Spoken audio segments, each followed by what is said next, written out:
విఘ్నులైన సాహిత్యాభిమానులైన శ్రోతలందరికీ నమస్కారం అండి. మీ అందరికీ సంజీవకరణి 10వ భాగం, అదే ఆఖరి భాగం నాకు మీకు స్వాగతం పలుకుతున్నాను. ఇక 9వ భాగం గురించి సంక్షిప్తంగా చెప్తాను మీకు.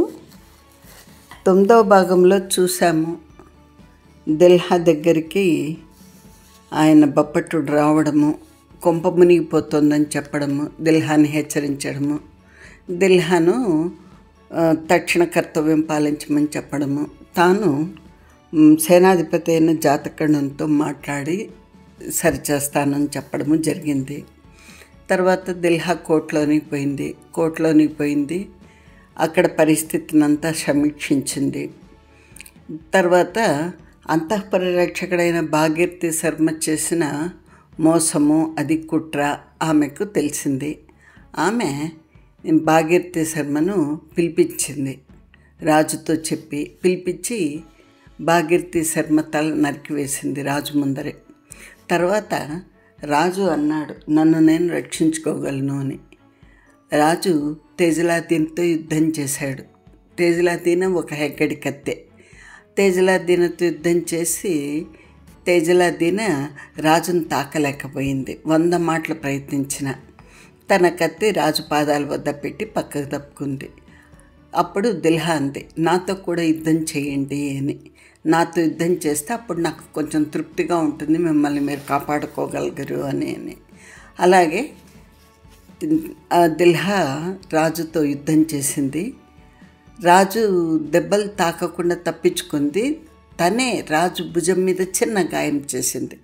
దీంతో మీ పీడ పోతుంది, మీ మీద ఉన్న పీడ పోతుంది అని చెప్పేసి తను ఎలా ఆ ఒడుపు సాధించిందో దాన్ని రాజుకు నేర్పించింది. పైగా చెప్పింది, కల్హార మాలికకు ఈ ఒడుపు తెలుసు, దాన్ని ఇలా తప్పించుకోవాలి అని రాజుకు నేర్పించింది ఆ ఒడుపు. తర్వాత ఆమెకు ధైర్యం చెక్కింది. తేజలాదీనను రాజు పక్కనే ఉండమంది. అప్పుడు రాజుని ఎవరు ఏమి చేయలేరు అన్న ధైర్యంతో అప్పుడు ఇంకా మిగిలిన కార్యక్రమాలకు వెళ్ళింది. ఇక్కడ మహారాణులు ఉన్నారు కదా, వారి భవనాలన్నీ ఒక్కొక్క భవనానికి 5 మంది చొప్పున సైనికులను కాపలా పెట్టాడు భాగీరథి శర్మ. ఈమె ఒకరికి తెలియకుండా ఇంకొకరికి అట్లా ఏ భవనంలో కాపలా ఉండేవాళ్ళు 5 మందిని అక్కడికక్కడ చంపేసేసింది. చివరికి చట్కా దగ్గరికి పోయింది. చట్కా భవనం ముందు 10 మంది ఉన్నారు. 10 మందిలో 2 భాగీరథి శర్మ పిలుస్తున్నాడని లోపలికి పంపించింది. ఇంకో 2 చటకని తీసుకోరమ్మని చెప్పింది. వాళ్ళు చటకని తెచ్చే లోపల ఇంకో 2 భాగీరథి శర్మ దగ్గరికి పోయే లోపల మిగిలిన 6 మందిని తను చంపేసింది. చటక రాగానే చటకతో పాటు ఉన్న 2 సైనికులను చంపేసేసి చటకను అంతలోపల భాగీరథి శర్మ కోసం పోయిన 2 సైనికులు వచ్చారు, వారిని కూడా చంపేసి, చటక నిన్ను బందీ చేస్తున్నాను, నువ్వు చేసిన ద్రోహం మాకు తెలుసు అని చెప్పింది. చటకను నోరు మోపించి లాక్కోపోయి ఆ చనిపోయిన శవాలు అన్నిటిని కూడా చూపించింది. ప్రతి రాణి ఈ అంతఃపురం ముందు చనిపోయిన సైనికుల శవాలు. ఆమె నేరుగా తీసుకెళ్ళి మహారాణి భవనంలో ఉండే ఒక చెరసాల్లో ఆమెను బంధించింది. తర్వాత ఆ మహారాణులకు వాళ్లకు అందరికీ ధైర్యం చెప్పింది. తర్వాత ఇటు వచ్చేసేసి 10 మంది హెక్కడికత్తలు ఉన్నారు, వాళ్లను దక్షిణ వైపుగా నిలబెట్టి ఎవరు వచ్చినా మీరు మాట్లాడుకోకుండా ఎక్కడి వాళ్ళని అక్కడ చంపేయండి అని వాళ్ళకి పురమాయించింది. తర్వాత కోటలో ఉన్న 100 మంది సేనకు సుగ్గలను సేనా నాయకురాలుగా నియమించింది. సుగ్గల, తేజలాదీన, ఉద్దా, దిల్హా ఈ 4 హెగ్గడి కత్తెలు, రాజుకు కాపలా ఉండే, రాజుకు రక్షణగా ఉండే హెగ్గడి కత్తెలు. సరే, ఇప్పుడు సుగ్గలను సేనా నాయకురాలుగా నియమించింది. బయటకు వెళ్ళి భాగీరథి శర్మ శవము, మిగిలిన 60 మంది సైనికులను, అంతఃపురంలో ఉన్న సైనికులను అందరం చెప్పిన కదా, ఆ శవాలను చూపించేసి మిగతా వాళ్లను రమ్మనింది. అంతగా ధైర్యం ఉంటే తేజలాదీనతో ఒక్కదాంతో యుద్ధం చేయమంది. తేజలాదీనతో 10 మంది యుద్ధానికి వచ్చి అక్కడికక్కడే చంపబడినారు. దాంతో కొంత సేన మరి సుగల నాయకత్వం కిందికి వచ్చేసింది. ఇలా పరిస్థితులన్నీ చక్కబెట్టాక అప్పుడు ఆమెకు తర్వాత ఏమైందో చూడాలనే కోరికతో కలహార్ మాలిక ఎక్కడ ఉంటుంది, సభలో తన కుట్ర పన్నుతున్న సేన నాయకులతో చర్చలో ఉంటుంది అని తోచింది. ఆ ఊహ కల్పించిండేది వీరయోగి సింహం. సరే, ఆమెను కలహార్ మాలికను వెతుక్కుంటూ ఆమె ఒక రహస్య ద్వారం గుండా వెళ్ళి ఆ సభాభవనం దగ్గర స్తంభాలు ఉన్నాయి. ఒక పెద్ద స్తంభం వెనక దాక్కుంది. ఆమె ఊహించినట్టుగానే కలహార్ మాలిక, ఒక 3 సేనాపతులు చర్చకు కూర్చున్నారు రాజభవనంలోనే. సో ఇక్కడ దిల్హా చిక్కట్లోనే నిలబడి వాళ్ళు ఏమేమి మాట్లాడుతున్నారు వినాలి అనుకుంది. ఇంతవరకు 9వ భాగంలో జరిగిందండి. ఇంకా ఆలస్యం లేకోకుండా ఆఖరి భాగం మీకు వినిపిస్తానే. ఆఖరి భాగంలో మనకు పూర్తి కుట్ర మొత్తం తెలిసిపోతుంది. ఇంకొకటి చెప్పడం మర్చిపోయాను. పోయిన వారము కథనములో దిల్హాతో రాజు చెప్పాడు, సంధిమంతుడిని జాగ్రత్తగా, ఆయన శవం జాగ్రత్తగా ఉంచు, తర్వాత సంధిమతి అస్థికలు, శిరోస్థి కూడా సంపాదించి, అంటే తలలో ఎముక కూడా సంపాదించి అవన్నీ నిమజ్జనం చేపించు. నాకు తెలిసి సంధిమతి జీవుడు సంధిమంతుడిలోకి ప్రవేశించే అవకాశం ఉంది అన్నట్టు ఊహించాడు రాజు. ఆ ఊహ దిల్హాకు ఆచరించమని చెప్పినాడు. సరే, అది కూడా ఒకటి ఉంది. ఇప్పుడు ఇంకా మనం 10వ భాగంలోకి వెళ్ళిపోదాము. 10వ భాగంలో అదే దిల్హా వచ్చి స్తంభం చాట నిలబడింది కదా, ఈ కలహార్ మాలిక ఏమేమి మాట్లాడింది, వాళ్ళ కుట్ర ఏమిటి, దాని పర్యవసానం ఏమిటి, అవన్నీ మనం చూద్దాం. సరేనా? ఇంకా ఇలా మొదలైందండి 10వ భాగం, ఆఖరి భాగం. దిల్హా ఇలా అనుకుంది, దైవ సహాయం లేకుండా ఎవరేం చేయగలరు? ఆ దైవ సహాయము ఒక్కొక్కప్పుడు లౌకిక వ్యక్తుల వలె వచ్చును, ఒకప్పుడు ఉపాసనా దేవతలుగా వచ్చును, మరి ఒక్కొక్కప్పుడు ప్రత్యక్షంగా నిర్హేతుక సంఘటన వలె వచ్చును. దిల్హా వీరయోగి సింహంతో మళ్ళా తలుపు మోయమని చెప్పింది. ఇద్దరు కలిసి రాజ్యసభలోనికి పోయారు. 3 సేనాపతులను కలహార్ మాలిక కూర్చున్నారు. దిల్హా చిక్కట్లో ఉంది, వారికి సమీపంగానే ఉంది. గోడ వలె వెడల్పుగా ఉన్న స్తంభం వెనుక నిలబడింది. వారి ప్రసంగము, వారి మాటలు వినిపిస్తున్నాయి. సేనానాయకుడు ఇలా అన్నాడు, నా మాట నువ్వు వినవు కానీ యుద్ధం రేపు పొద్దుటికి మార్చించో మనం గెలువము. ఈ వార్త జాతకర్ణునకు తెలియను. అతడు రేపు కోట ముట్టడింపవచ్చును. అతడు కోట ముట్టడించో మన 400 సైన్యం చాలదు. ముట్టడించిన వారిని ఎదిరింతుమా, లోన కోట స్వాధీనం చేసుకుందుమా? ఈలోపుగా రాజు మేల్కొని యుద్ధ సన్నద్ధుడయించో ఎంతమంది సైనికులు రాజు వైపు మరలుదురో తెలియదు. నువ్వే చెప్తివి కదా ఇందాకటి ఘంటానాదము భాగీరథి శర్మ మోసం చేసి ఉండునని. అతడు రాణులందరినీ వధించి ఉండును, చటక మహారాణి అయ్యి ఉండును. హెగ్గడి కత్తెలు ఆమె అదుపులో ఉందురు. ఏం జరుగునో తెలియదు అంట కలహార్ మాలిక ఇలా అంది. నిజమే, ఇప్పటికి రాత్రి జాము దాటింది. నాకు వేరే పని ఉంది. రాత్రి జాము దాటింది అంటే జాముకు 3 గంటలు, సాయంత్రం 6 నుంచి రాత్రి కిందకి లెక్క వస్తుంది. అంటే అప్పుడు 9 దాటింది.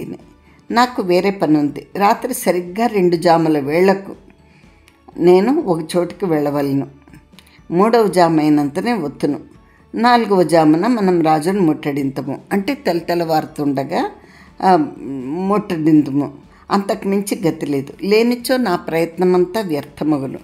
మీరు నన్ను రేపు రాణిగా చెప్పుదురు, అందరూ అంగీకరించరు. నేను 4వ జామున వచ్చి రాజును బంధించుటయో వధించుటయో చేసించో అప్పుడు సర్వజనులు రాణిగా అంగీకరింతురు. ఇది ఒక రహస్యం. నేను ఎప్పుడు వెళ్ళిపోదును. దుర్గమహాద్వారం నుండి పోను. ఒక రహస్య మార్గం ఉంది, దాని నుండి వెళ్తాను, దాని నుండి వస్తాను. ఇప్పుడు మనం సేనతో మనం రాజును బంధించలేదు అన్న అధైర్యం మనకు లేదు. మన సేన 400 మంది, వారి సేన 100 మంది. భాగీరథి శర్మ యొక్క సేన 150 మంది. వారు వీరితో కలియరు. కలిసినను వారందరూ కలిసి 250 మంది. మన సేన 400 మంది. ఓ ఈ రోహితక, నేనొక్కతిని చాలుదురు. జామ్లో వారినందరినీ సంహరింపగలను. నా ఖడ్గ విద్యా నైపుణ్యం మీరెరుగుదురు. యుద్ధంలో నన్ను ఎదిరించగలిగిన వ్యక్తి ఒక్కతికే ఉన్నది. ఆమెకును రాజకోటకు సంబంధం లేదు.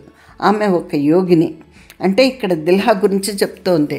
దిల్హాకు రాజకోటకు సంబంధం లేదు అని పొరపాటు పడుతోంది కల్హార మాలిక. నాకు విద్య నేర్పింది ఆమెయే. ఆమె నాకెదురు రాదు, వచ్చుటకు వీల్లేదు. ఒకసారి నేను ఆమెకు కోపం తెప్పించి తిని ఆమెకు నా ఇందలి శిష్యవాత్సల్యము నాశనం చేసుకుంటుని. ఆమె యుద్ధంలో నన్ను ఎదిరించించో వలసించో నన్ను సంహరించుటకు వెనుదీయదు. ఆ ఒక్క భయం తప్ప నాకు ఇంకొక్కట్లేదు. నేను ఇప్పుడు ఏగి 4వ జామున వత్తును అనుకున్నాము. ఒక దైవ నిర్దేశం చేత ఆమె కూడా నన్ను రాణిగా స్వీకరించును. నా మనసులో ఉన్న భావమే తప్ప ఆమెకును మనకును సంబంధం లేదు. ఆమె ఎవరు మనమెవ్వరము. విద్యా విషయకమైన ప్రస్తావన వచ్చింది కనుక ఆమెను గుర్చి చెప్పి తిని నేను వెళ్ళిపోతున్నాను, మీరు తొందరపడకుడు, ఉన్న స్థితి ఉన్నట్లుగా ఉంచుడు అని కల్హార మాలిక వెళ్ళిపోయింది. దిల్హా ఆలోచించింది. ఆమె ఎందుకు వెళ్ళిపోయిందో దిల్హాకు తెలుసు. పంచమితో కట్టుదిట్టం చేసి వచ్చింది.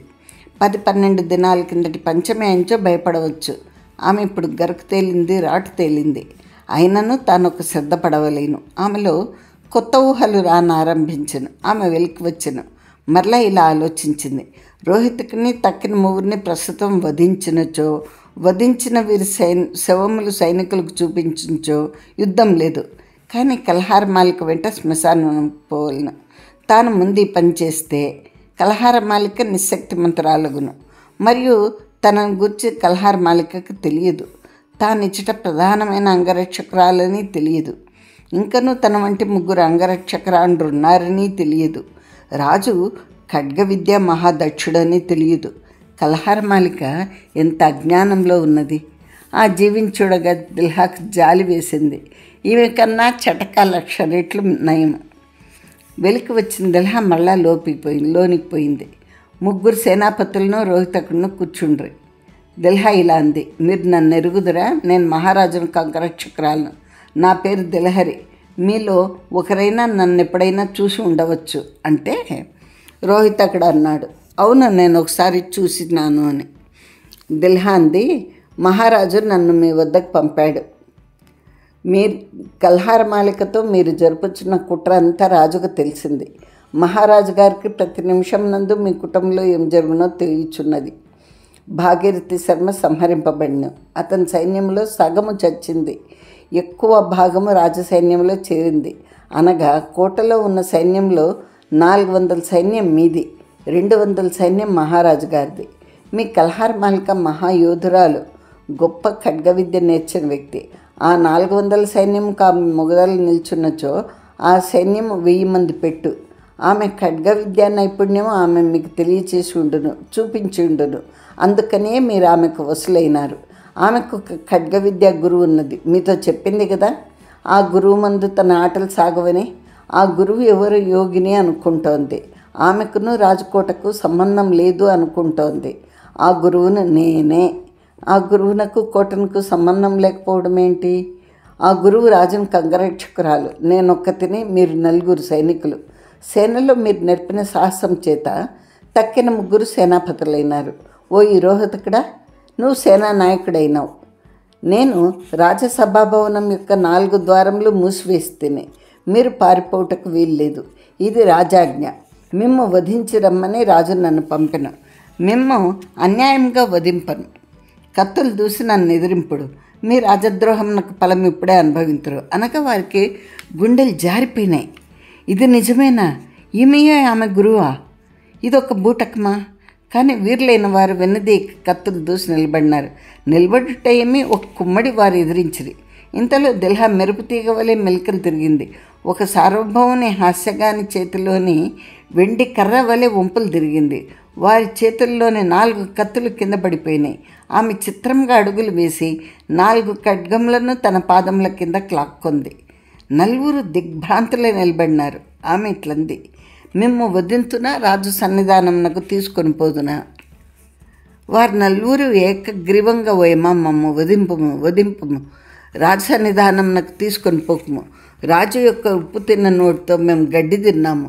మేము రాజు ముఖము చూడలేము అనగా రోహితకుడు ఇట్లన్నాడు, తల్లి నీ పేరేమి, నీ పేరు ఏమైనానేమి, నన్ను మాత్రం నువ్వు వెంటనే సంహరింపము. నేను వట్టి ఉద్యోగిగా పైకి రాలేదు. మహారాజు ప్రత్యేకంగా నన్ను దయచూచెను. నేను ఇటు వాడనైతిని, నన్ను తొట్టతులతో ఖండింపము అని. దిల్హాకు ఏం చేయుటకు తోచలేదు. మళ్ళా సేన వీరి కింద ఉండుట న్యాయం కాదు. తాను వీరిని సులభంగా సంహరింపవచ్చును. కూర కొరకు కుందేళ్లను తిరిగినట్టు వీరిని చెరసాల్లో పెట్టవలేను. ఇప్పుడు చెరసాలు ఎక్కడా? వీరిని తీసుకొని పోయి రాజునికి అప్పగించుట, శరణాగత రక్షణం చేయలేకపోవట. అంతా ఆమె వీరయోగి సింహంను పిలిచెను. అతడు కనిపించెను. వీరినేం చేయమందు అని అడిగాను. అతడు వారి కాలు చేతులు తాళ్లతో బంధించి ఒక గది చూపెను. అందులో వేయమనను. ఆ గది ఎచ్చట ఉందంటే మహారాజ్ఞి సౌధం నుండి రాజ్యసభకు వచ్చేది రహస్య మార్గం అందున్నది. ఆ గదిలో నుండి రావలేను. దిల్హా తాను తొలగించలేని ఇనుప కమ్ములు గదికి ఆ వైపున ఈ వైపున ఉన్నవి. ఆ రీతిగా వారు నలుగురు బంధింపబడరు. ఆ గదికి 2 వైపులా ఇనుప కమ్ములు పేర్చబడను. అంతా దిల్హా ఇలా ఆలోచించింది, తాను శ్మశానంకు వెళ్ళవలైనా అక్కర్లేదా? ఈ వార్త 400 సైనికులకు తెలియజేసించో వారు లొంగిపోదురు. వారు నమ్మంచో వీరయోగసింహుడు వాళ్ళని తీసుకుని వచ్చి చూపును, మళ్ళా తీసుకొని పోవును. వారు నమ్ముదురు. యుద్ధము అవసాన స్థితికి వచ్చింది. యుద్ధం లోపలనే అణిగిపోయింది. దుర్గ ప్రధాన ద్వారం నందున్న సైనికులు మాత్రమే బిర్ర బిగిసి ఉందరు. వారిని సులభంగా సంహరింపవచ్చును. శతవిధాల బొప్పట్టుడు జాతకడునుతో దుర్గద్వారం నందు దుర్గమును ముట్టడించుటకు సిద్ధంగా ఉండును. ఇదంతా గోటి మీద పని. ఇచ్చటి నుండి ఇది చేయుటయా, శ్మశానంకు పోవుటయా?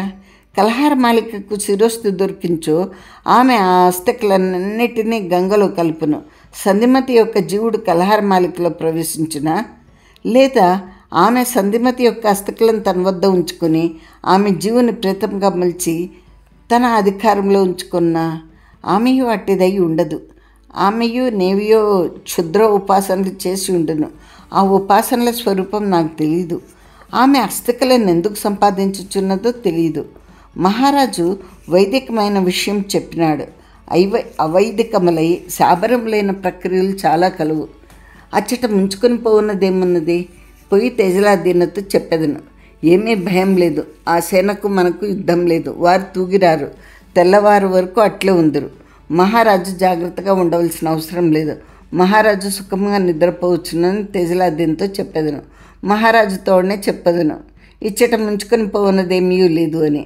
అచ్చట వీరయోగి సింహం చేత బంధితులైన 4 తెప్పించి 400 సైనికులకు చూపించెను. సైన్యమందరూ గగ్గోలు పడ్రి. దిల్హా ఇలా అంది, మహారాజు గారు మిమ్మల్ని అందరినీ క్షమించినారు. మీరు పోయి మీ విద్యుక్త ధర్మంలో ఎందు ఉండు. మీలో దళపతులు మాత్రమే మిగిలి ఉండవలేను అని దిల్హా 8 దళపతులను విడిగా పిలిపించి వారిని బంధితులను చేసి తక్కిన సైనికులను యథాస్థానంలోకి పంపించను. వారికి సేనాపతి తేజలాదీన. ఈ వార్త మహాదుర్గద్వారం వద్ద తెలిసెను. అచ్చటి కొందరు పారిపోయిరి. 4-5 కత్తులు పెట్టుకుని పొడుచుకుని చచ్చిరి. దిల్హా సింహద్వారంను తెరిపించి మళ్ళా మూయించి సుగ్గల నచ్చట దుర్గద్వారాధిపత్యం కింద నియమించెను. మహారాజుతో సర్వము చెప్పెను. పాత సైన్యం రాజభవనం చుట్టూ నందు పరిరక్షించుచున్నది. ఉద్ద రాజునకు అంగరక్షగా నిల్చున్నది. తేజలాదీన పూర్వపు సైన్యం ఎచ్చట ఉన్నదో అందందా సైన్యంను నియమించి తాను మాటికి సర్వస్థలములకు పోయి చూచి వచ్చుచున్నది. సుగ్గల దుర్గద్వారం రక్షించుచున్నది. ఇంకా రాజునకు భయం లేదు. అయినను రాజుతో, మహాప్రభు ఇట్లిట్లు చేసి తిని ఇచ్చట ఉద్దా ఉన్నది. ఎవ్వరూ వచ్చుటకు వీల్లేదు. తమరును సొంత జాగ్రత్తగా ఉండవలేను. మీరు సుఖముగా నిద్రపోవచ్చును. కానీ ఏ ద్వారం నందైనా అలికిడి కలిగించో వెంటనే లేవవలేను. ఖడ్గదారులై నిలబడవలను. కలహార మాలిక శ్మశానంకు పోయింది. నేను అచ్చటికి పోయి ఆమె ప్రయత్నంను వ్యర్థం చేయవలేను. నేను ఉద్దాతో చెప్పి తిని దక్షిణ ద్వారంకు భయం లేదు. పశ్చిమోత్తర ద్వారములందింత అలికిడి కలిగినను సావడి నడిమికి ఒక దూకు, అలికిడి తగిలిన ద్వారంకు ఒక దూకుగా ప్రవర్తించును. ఉద్దా తమకు ప్రాకారము అని చెప్పి దిల్హా వెళ్ళిపోయింది. అప్పటికి 3వ జామునందు 35 గడిచెను. ఆమెకు తన గుహ వద్దకు పోవుటకు 10 నిమిషములు పట్టును. అచ్చటి నుండి శ్మశానంకు పోవుటకు మరి 5 నిమిషములు పట్టును. దిల్హా శ్మశానంకు చేరినప్పటికీ సర్వమును విచిత్రముగా ఉండెను. ఆమె అనుకున్నట్టే లేదు, అట్లుండునని ఆమె అనుకొనును లేదు.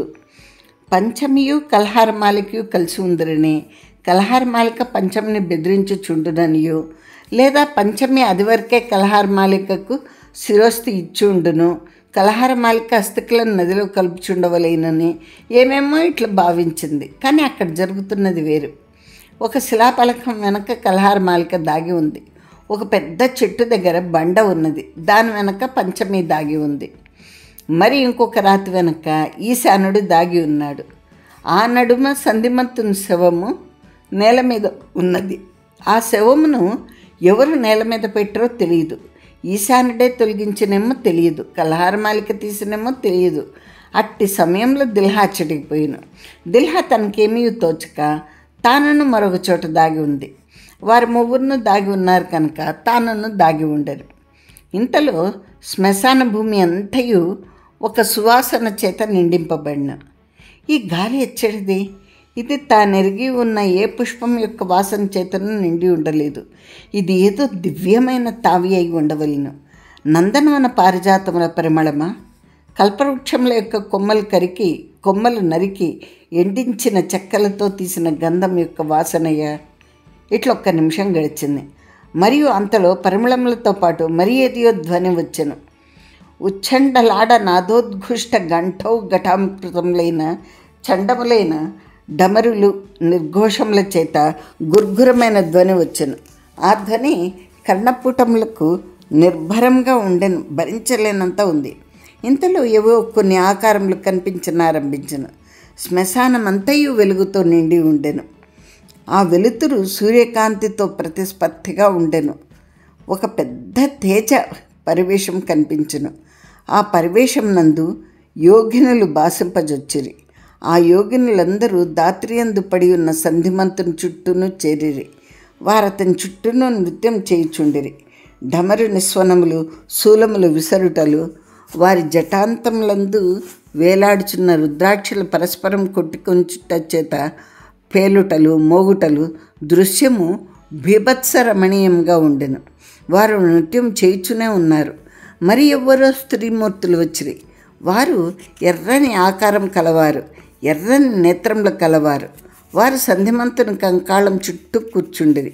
వారు వారి కార్యముల యందు నిమగ్నలై ఉన్నారన్న ధైర్యంతో దిల్హా మరియు కొంత దగ్గరికి పోయి చూడనారంభించను. సంధిమంతుని శరీరంలో గుండె చెడిపోయిను. ఆసనము నుండి గొంతు వరకు ఉన్న రంధ్రము చీలిపోయిను. కపాలంలో ఉన్న మస్తిష్కము విశీర్ణమయ్యను. అంటే ఇక్కడ గుండె చెడిపోయింది. ఆసనము అంటే కూర్చుని భాగము, అక్కడి నుంచి గొంతు వరకు ఉన్న రంధ్రం చీలిపోయింది. కపాలము, పుర్రెలో ఉన్న మస్తిష్కము అంటే బ్రెయిన్, అది విశీర్ణమైంది. అప్పుడు వాళ్ళల్లో ఒక దేవత అతని మస్తిష్కం బదులు తన మస్తిష్కం ఉంచెను. అతని బుర్రలో అది కపాలములో ఆ బ్రెయిన్ ఉండవలసిన చోట తన మస్తిష్కం ఉంచింది. ఇంకొక దేవత వాణి గుండె తీసి తన గుండెను ఆరోపించింది. మరి ఒక దేవత అతని శరీరంలో ఆసనం నుండి కంఠం వరకు ఉన్న చెడిపోయిన రంధ్రం చుట్టూ కల మాంసపేశికలను తనవి తీసి సంతరించుచుండెను. చూడగా సంధిమంతుని శరీరము నిర్వ్రణముగా ఉండెను. అంటే అసలు పుండు అనేది లేకుండా పోయింది, దివ్యముగా ఉంది. పూర్వం శుష్కించి ఉన్న అతని శరీరం నందు దేవతలందరూ తమ తమ శరీరముల నుండి మాంసమును నెత్తురును దానం చేసి పరిపుష్టం గావించిరి. దిల్హా ఇంతలో ఈశానుని వంక కలహారమాలిక వంక చూచెను. వారిద్దరూ తనలాగే సంధిమంతునికి దగ్గరగా వచ్చిరి. ఏదో చాటు చేసుకుని నిల్చుండిరి. ఆ యోగినులు కానీ ఆ అరుణ దేవతలు కానీ వీరి వంక చూచుటలేదు. ఇంతలో ఒక ఆశ్చర్యం జరిగాను. ఆ దేవతలు తమ వెంట ఒక పురుషుని తీసుకొని వచ్చిరి. ఆ యోగినులు ఆ పురుషుని అభ్యర్థించిరి. అతడు పురుషత్వ చిహ్నమైన ఒక అంగమును సంధిమంతునకు సంధించెను. దానిని కనులారా చూస్తున్న కలహారమాలిక కెవ్వన కేక వేసి మూర్ఛపడిపోయాను. మనము ఇంతకుముందే పోయిన ఎపిసోడ్ కాక అంతకుముందు ఎపిసోడ్లో సంధిమంతుడు పురుషుడు కాదు, అతనికి పురుషత్వం పురుషాంగం లేదు అని మనం తెలుసుకున్నాం. అతడు అపంసకుడు అని. ఇప్పుడు దీని కథను బట్టి దేవతలు తమ వెంట తెచ్చిన పురుషుని ద్వారా ఆ పురుషత్వ చిహ్నమైన అంగమును సంధిమంతునికి సంధించారు. అది అప్పుడు కలహారమాలిక కెవ్వును కేక వేసి మూర్ఛపడిపోయింది. అంతటా యోగినులు దేవతలు అందరూ కలహారమాలిక వంక చూచారు. ఈశానుడు సంధిమంతు వైపు నడిచాడు. ఇంతలో దేవతలు ఎవరినూ కనిపించలేదు. యోగినులు అదృశ్యలైరి. సర్వాయవ సంపూర్ణుడైన వాడు, నవయవ్వనాభిరాముడు, తొలినాటి సౌందర్యమంతా మరలా వికసించినవాడు, చిన్నప్పుడు ఈశానుడు ఎరిగినవాడు, ఈశానునకు శిష్యుడైనవాడు, శ్మశాన సర్వభూత నేత్ర తృప్తికరమైన వాడు, సంధిమంతుడు దాత్రి మీద పరుండి ఉండెను. మొత్తానికి సంధిమంతుని శరీరం అంతా పరిపుష్టమయ్యి అతను యవ్వనంలో ఎలా ఉండినాడో అంత నిండుగా, అంత ఆరోగ్యకరమైన శరీరంతో పడుకొని ఉన్నాడు. ఇక్కడ దిల్హాకు స్మృతి వచ్చింది. మూర్ఛలో మునిగి ఉన్న కలహారమాలిక ఎక్కడ పోయింది అని కలహారమాలిక శరీరం కోసం వెతికింది. సంధిమతి యొక్క బొమికలు ఆమె బొడ్డునందు ఉన్నాయి. దిల్హా వాటిని తీసుకుంది. పంచం కోసం పరిగెత్తింది. పంచమి ఆమె చిలికత్తి అయిన దయ్యము ఆ ఆశ్చర్యంను చూచుండ్రి. దిల్హా వీరయోగి సింహం వంక చూచెను. వీరయోగి సింహం యొక్క నేత్రదీప్తి ముందు నిలవలేక దయ్యము తన చేతిలోని శిరస్సుని దిల్హా కోసంగింది. దిల్హా ఆస్తులన్నింటినీ సంధానపరిచింది. ఈశానునితో ఇట్లా అంది, అయ్యా, యోగినులు దేవతలను సంధిమంతుని బ్రతికించేడు వారేమో మనకు తెలియదు. కలహారమాలిక పెద్దగా అరిచింది. ఎందుకు అరిచిందో తెలియదు. దేవతలు అట్లు చూసిరి. మానవ దర్శన భీతలై అదృశ్యలేరి. సంధిమంతుని శరీరము నిర్వణంగా పుష్టిమంతంగా దేవతలు చేసిపోయిరి. ఇందు మనం సంధిమతి యొక్క ప్రాణంలో ప్రవేశపెట్టవలేను. నీకు సంధిమంతులు శిష్యులు. వారికి అపరకర్మలు చేయుటకు నువ్వు తగుదువు. సమంతకంగా ఈ అస్తులను గంగ ఎందు నిక్షేపం చేయుము. సంధిమతికి తత్పూర్వ శరీర భ్రాంతి వదులును. ఆ జీవుడు వచ్చి సంధిమంతునిలో ప్రవేశించును. తర్వాత ఏమగునో నాకు తెలియదు. కలహారమాలిక రాజును వధింపవలేనని, కోటను స్వాధీనం చేసుకొనవలేనని పెద్ద పన్నాగం పన్నింది. నేను దానినంతయు విఘటనం చేసి తిని. ఇదిగో కలహారమాలిక విషయం జ్ఞాపకం వచ్చింది. ఆమె ఏమైంది? సరే, ఇదంతా చెప్పి దిల్హా చూస్తే కలహారమాలిక కనిపించలేదు. అంతటా ఈశానుడు దిల్హా పంచమి శ్మశానం అంతటా కలహారమాలిక కోసం వెతికారు. దిల్హా వీరయోగి సింహంను అడిగాను. అతడు తానును ఎరగనన్ను. అప్పుడు దిల్హా ఇలా అంది, ఏమయ్యా, నువ్వు యక్షుడవు, మానవులమైన మాకంటే నీ దృష్టి తీవ్రమైనది, నువ్వు ఎరగవా అనగా వీరసింహుడు ఇట్లన్నాడు, నాకంటే అధిక శక్తిమంతులైన దేవతలు ఉన్నారు. నువ్వు నన్ను ఉపాసించితివి, నా సేవలు అందుకుంచుంటివి. ఆమె ఏ దేవతను ఉపాసించిందో, నాకంటే అధిక శక్తిమంతుడైన ఏ యక్షుని జపం చేసిందో, ఆమె చేసిన ఉపాసన సామాన్యమైనది కాదేమో, ఆమె అంతర్హితమగు శక్తిని సంపాదించిందేమో. అట్లయినచో నువ్వు ఆమెకు చేసిన ద్రోహం అంతా తెలుసుకుంది. ఆమె ఏమి ఎత్తునో తెలియదు అన్నాడు. ఈశానుడు అన్నాడు, దిల్హా, దైవంను మనం పరిహరించలేము. నీకు ఇంతకు మునుపు యోగినులు కనిపించారు, కొందరు దేవతలు కనిపించారు. ఆ దేవతలు ఎవరో నీకు తెలియదు. వారిలో కొందరు మద్యప దేవతలు అనగా సురాపానాది దేవతలు, కొందరు అప్సరసలు. వారు సంధిమంతుని శరీరంను పోగు చేసి అంతర్వ్రణములు మాన్పిరి. అతని శరీరమునకు సౌష్ఠవమును కల్పించిరి. అది ఎందుకు జరిగిందో నీకు తెలియదు. వారు అతనిని బతికించి అంతటి సౌందర్యవంతుని తమ లోకంలోకి తీసుకొని పోయి వానితో భోగింపనించిరి. ఇంతలో కలహారమాలిక అరిచెను అని. ఎందుకు అరిచింది నేను దిల్హా అంటే, ఈశానుడు అన్నాడు, నీకు తెలియదు, సంధిమంతుడు అపుంసకుడు. ఈ సంగతి కలహారమాలికకు తెలియను. దేవతలు వచ్చి అతనికి పురుషత్వ చిహ్నమును సమర్పించుచుండగా చూచిన ఆమె ఓర్చుకొనలేకపోయిను. ఆమె సంధిమంతుని బతికినన్ని దినములు ప్రేమించింది. చివరికి అతడు పురుషుడు కాడని తెలుసుకున్నది. ఆ పురుషుడు కాని వాడిప్పుడు పురుషుడగుచుండెను. ఆమె మనసులో హఠాత్తుగా ఒక భావం కలిగెను. ఇంతటి సుందరుడైన పురుషుడు నన్ను తిరిగి ప్రేమించకపోవట చేత నా జన్మ వ్యర్థమైనదనుకున్నాను. జీవితాంతమునందు కానీ ఇతని సంగతి తెలియలేదు. అతడు పురుషుడు కాడు, నన్ను ఇట్లు ప్రేమించును. అయ్యో, ఇంతటి సౌందర్యము మా ఉభయులకు కాకుండా వ్యర్థమైనదే. ఇప్పుడు ఇతడు పురుషుడొచ్చున్నాడే, నాకు ఇతని తోడ భోగించుటకు వీలు లేకపోవచ్చుండునే అన్న భావము కరలిప్తలో ఆమెకు తోచి దుఃఖాతిశయం చేత ఆమె కెవ్వున కేకబెట్టింది. ఆమె అరవకపోయించో దేవతలు అతనికి ప్రాణప్రతిష్ఠ చేసిన తర్వాత నేను అతన్ని ఎత్తుకుపోయేవాడును, వారు అదృశ్యులయ్యేడివారు. అప్పుడు దిల్హా అంది, వారు తమలో ఒక్కరి ప్రాణములందు నిలిపెడివారు. దైవము అట్లు లేదు. ఆ శరీరం నందు సంధిమతి ప్రాణములు ప్రవేశింపలేను, సంధిమతి జీవుడు అందులో ప్రవేశింపలేను. అందుచేత అట్లు జరిగింది. ఈశాన, అస్థికలను నువ్వు గంగలో కలుపుము. సంధిమతి ప్రాణములు తద్గత జీవంతో వచ్చి సంధిమతిని శరీరంలో ప్రవేశించును. అప్పుడు దైవ నిర్దేశం ప్రకారము రాజ్యాధికారము సంధిమతికి వచ్చును. సంధిమంతుడు రాజ్యం చేయును. అయ్యా, నేను ఇంక మహారాజు వద్దకు పోలేను, నాకు భయంగా ఉన్నది. ఈ కలహారమాలిక కనిపించకుండా పోయింది. ఎచ్చటికి పోయిందో తెలియదు. ఆమె కోటలోనికే పోయిందేమో. ఆమె ఆటలు ఇచ్చట ఏమీ సాగవు. నేను ఆమె సంచరింపదగిన అన్ని తోవలందునూ ముళ్ళ కంచెలు కొట్టి తిని ఆమె దుర్గంలోనికి పోయి తాను చేసిన ప్రయత్నమంతా విఘటితమైనదని తెలుసుకున్నాను. వీరయోగ సింహుడు చెప్పినట్టు కలహారమాలకు అదృశ్య యోగం సిద్ధించుంచో ఆమె రాజును సంహరించగలదు. ఆమె మహారాజు సమీపంనకు పోవు వరకు వధించటి వారి దగ్గరగా వచ్చిన రాజుకు తెలియదు కదా అంది. ఈశానుడు అన్నాడు, నువ్వు పోయి మాత్రం ఏం చేస్తావు? ఈ దేవతలందరూ యోగినులందరూ నీకును కలహారమాలికకు కనిపించినగా ఆ సామీప్యం నందు మీరున్నారు కనుక కనిపించిరి. నా యోగశక్తి చేత నేను వారి శరీరంలో భాషించినట్టు చేస్తేనే. ఒకవేళ కల్హారమాలికకు అదృశ్యత యుగం సిద్ధించో ఆమె నీకును కనిపింపదు. నేను నీ వెంట రావలేను, అప్పుడు ఆమె నీకు కనిపింపవలేను.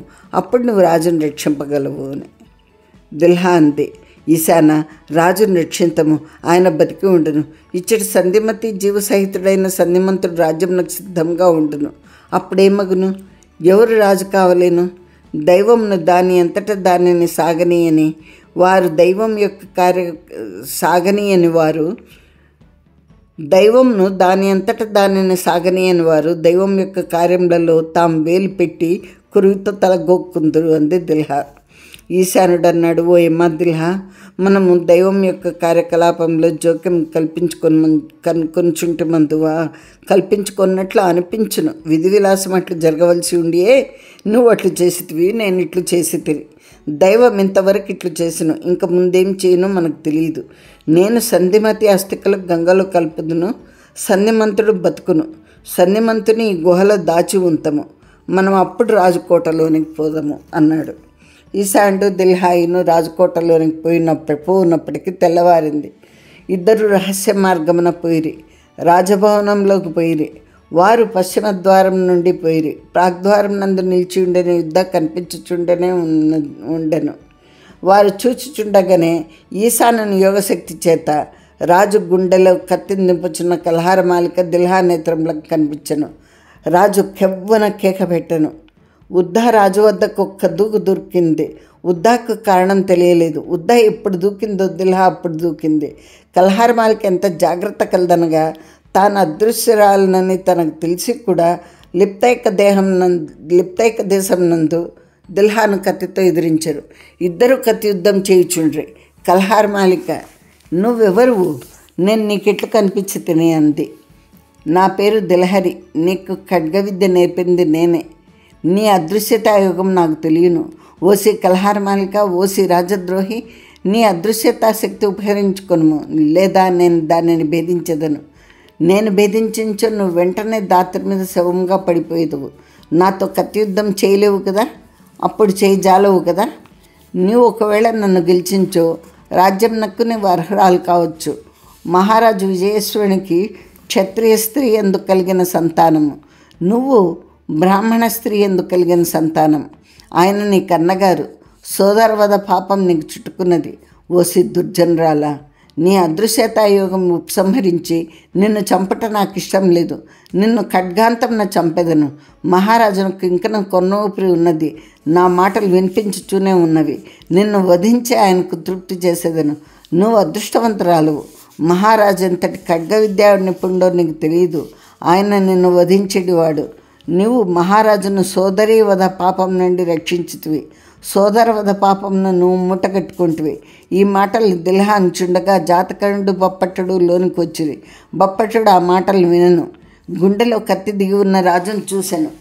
యుద్ధం చేయుచున్న కల్హార్ మాలిక దిల్హర్లను చూచాను. అతడు బిగ్గరగా నవ్వెను. కల్హార్ మాలిక మగడి వంక చూచాను.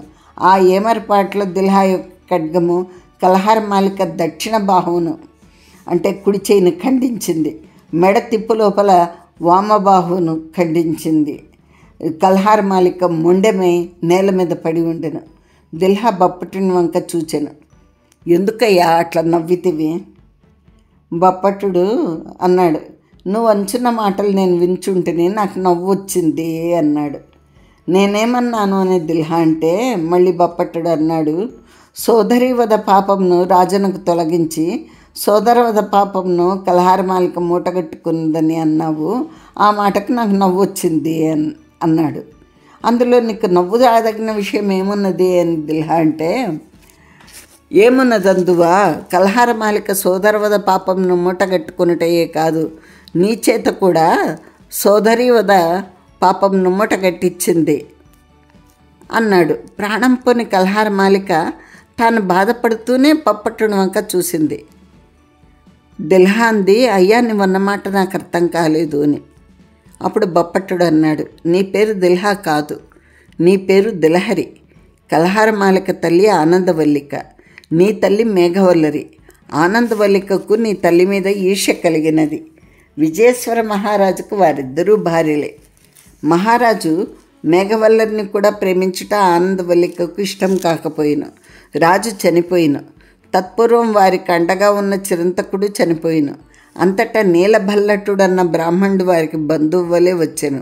ఆ నీలభల్లటుడే కల్హార మాలికకు పెనుతండ్రిగా నటించి ఆమెను నాకిచ్చి పెండ్లి చేసెను.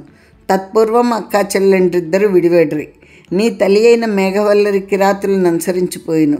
నువ్వు కిరాతుల గూడెంలో యుద్ధ విద్యలన్నీ నేర్చితివి. నీకు 16 ఏండ్లప్పుడు ఒక యోగి నిన్నెత్తుకుని పోయిను. వాడు నిన్ను బలి చేయనించెను. అప్పటికే నీకు వీరయోగి సింహం ప్రత్యక్షమాయను. నువ్వు అప్పుడెంతో అందగత్తెవు. వీరయోగి సింహుడు నిన్ను ప్రేమించెను.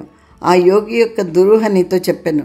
నీవు యోగిని వధించితివి. కానీ వాని మెడ నుండి ఒక పిశాచము నిన్ను అగ్నికుండంలో తోసింది. నీ ఒళ్ళు కాలింది, మొగం కాలిపోయింది, ముక్కు ఒత్తుకుని పోయింది, కనుకొలకులు మాడినవి, అందవికారివైతివి. బాలశశిశేఖర జ్యోతిష్కుని చేరితివి. ఆయన నిన్ను రాజునకు అంగరక్షకురాలుగా ఏర్పరచెను. కల్హార మాలికయు నువ్వును సౌతుల బిడ్డలు. జయేంద్ర మహారాజును మీరును ఒక తండ్రి బిడ్డలు. దిల్హా కూర్చున్నట్టు కుమిలిపోయాను.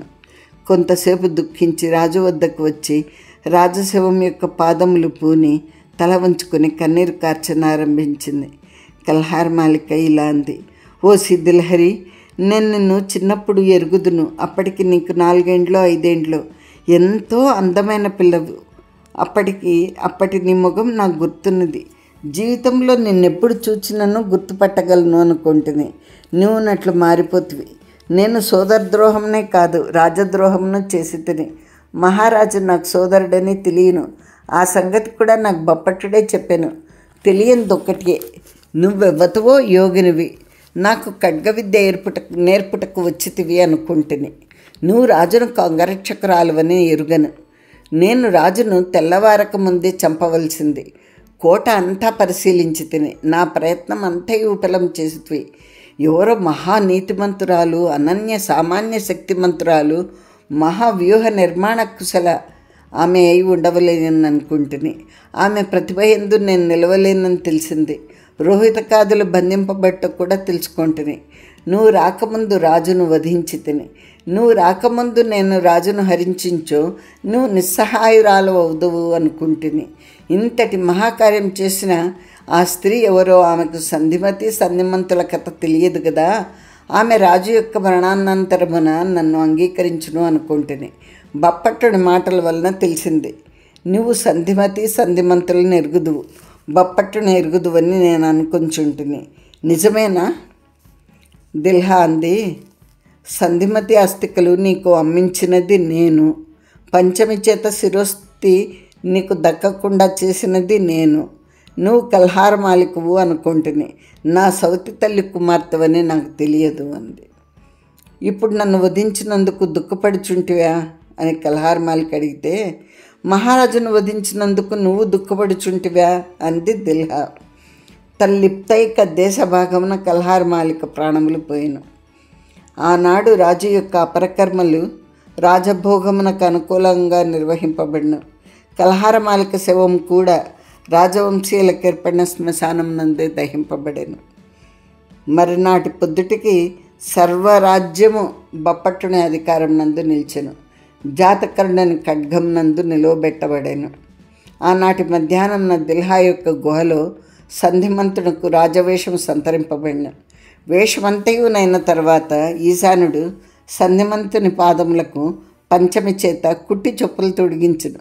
సంధిమంతుడు ఆమెకు 10,000 దీనారములు ఇచ్చెను. దిల్హా ఆ దీనారములతో పంచమికి ఇల్లు కట్టి వివాహం చేసి ఆమె స్థితిని చూడవలేను. దుర్గం నుండి అంబారి కట్టిన పట్టపు ఏనుగు వచ్చెను. ఆ ఏనుగు మీద సంధిమంతుడు దుర్గమునకు ప్రయాణమయ్యను. ఉద్ద, సుగ్గల, తేజలాదీన దిలహరులు ఏనుగంబారి మీద సంధిమంతునికి 4 వైపులా ఖడ్గధారుణులై నిల్చుండిరి.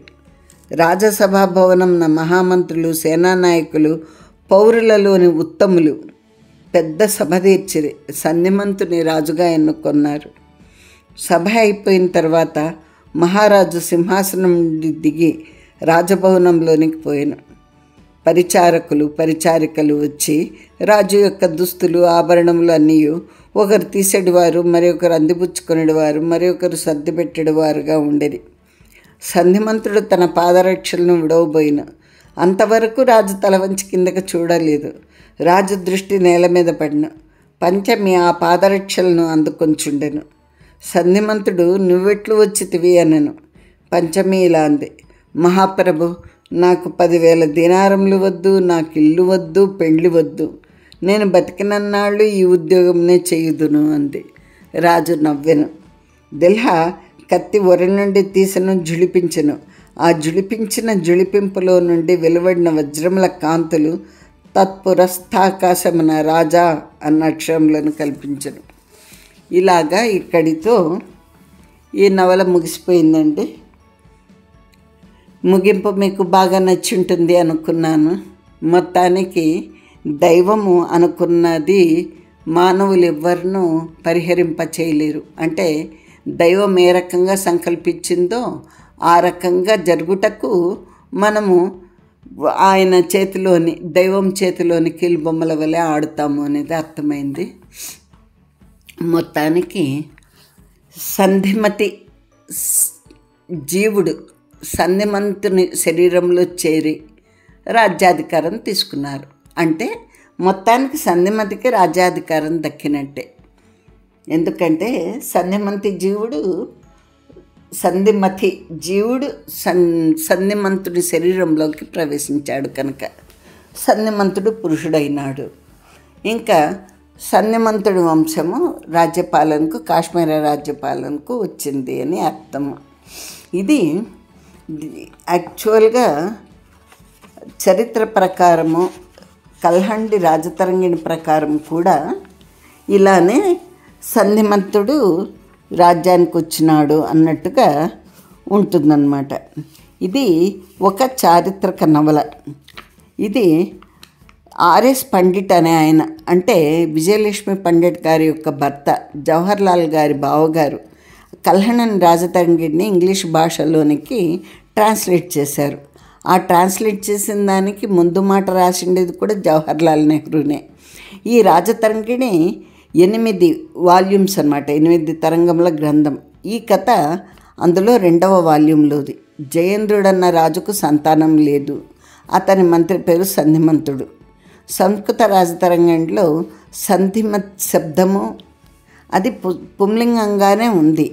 కానీ ఎప్పుడైతే ఇంగ్లీష్ భాషలో ట్రాన్స్లేట్ చేసినప్పుడు సంధిమతి అన్న స్త్రీలింగం ఒక చోట, సంధిమాన్ అన్న ఒక పుంలింగం ఒక చోట వాడబడి ఈ కల్హణన్ కథలో పండిట్ కథ కొంత మార్పు తెచ్చింది. మరియు రాజు సంధిమంతుడిని చంపించాడు, కొందరు సిద్ధులు అతన్ని బతికించిరి. ఇలాగా ఈ విషయంలో రచయిత స్వతంత్రం తీసుకొని తన సొంత స్వతంత్ర కల్పనతో సంధిమంతుడిని బతికించాడు, సిద్ధులు అతన్ని బతికించినట్టుగా చేశాడు. సో అవి కొద్దిగా మార్పులు చేశాడు రచయిత. కానీ మిగిలిన అన్ని విషయంలో రాజతరంగిణిలోవి అన్నమాట. ఎందుకంటే ఒక నవలగా చేయాలంటే కొన్ని విషయంలో కల్పన చేయాలి కాబట్టి ఆ కల్పన చేసినాను అనేసి పీఠికలోనే విశ్వనాథ్ సత్యనారాయణ వారు చెప్పారు. ఆయన అందుకే దీని పేరు కూడా సంజీవకరణి అని పెట్టాడు. ఎందుకంటే సంజీవని మంత్రంలాగా ఇందులో సంధిమంతుడు చనిపోయి బతికాడు కనుక సంజీవకరణి అని పేరు పెట్టారు. తర్వాత ఈ సంజీవకరణి తర్వాత మళ్ళా నెక్స్ట్ చెప్పబోయే నవల కవలలు అనే నవల మీకు చెప్పబోతున్నా. అది కూడా చాలా అద్భుతంగా ఉండే నవలనే. అయితే కొన్ని అనివార్య పరిస్థితుల వల్ల అది చెప్పడం కొద్దిగా ఆలస్యం కావచ్చు. అంటే మేబీ ఒక పక్షం రోజులు ఎక్కువ రోజులు కావచ్చు. దానికి సాంకేతిక సమస్యలు కొన్ని అడ్డం వచ్చినాయి. ఈ కథ మాత్రము ముగింపు మీకు చేరవలేనని తొందరగా నేను చేస్తున్నాను. ఇది అయితే ఆలస్యం కాదు. దీని తర్వాత నెక్స్ట్ నవల మీకు కొంచెం ఆలస్యం అయ్యే అవకాశం ఉన్నది. మీకు మరి నా ఈ కథనము కథ చెప్పే పద్ధతి నచ్చితే లైక్ చేయండి, ఫ్రెండ్స్తో షేర్ చేసుకోండి, సబ్స్క్రిప్షన్స్ పెంచండి. ఇంతవరకు సబ్స్క్రైబ్ చేయని వారు సబ్స్క్రైబ్ చేయండి. ఇక నేను ఇంతకుముందు చెప్పినట్టుగా కాశ్మీర రాజగాథావళిలోని 4 నవలలు ఒక్కొక్కటి ఒక్కొక్క ప్లేలిస్ట్గా తయారు చేసి పెట్టాను. యశోవతి, మెహరకుళ్ళు, పాతిపెట్టిన నాణెములు, ఇది 4వ నవల. ఇదే పురాణ వైర గ్రంథమాల లాగా ఒక నవలకు ఇంకొక నవలకు కనెక్షన్ లేకపోయినా ఈ నవలలు వేటికి వాటికి విని ఆనందించవచ్చు. మీరందరూ నా ఈ కథనం విని ఆనందిస్తారని నేను భావిస్తున్నాను. మీ అందరికీ 5వ నవలతో, కాశ్మీర రాజవంశ నవలల్లో 5వ నవలైన కవలలతో మళ్ళీ మిమ్మల్ని కలుస్తాను. అంతవరకు సెలవు. ఉండనా మరి. By by.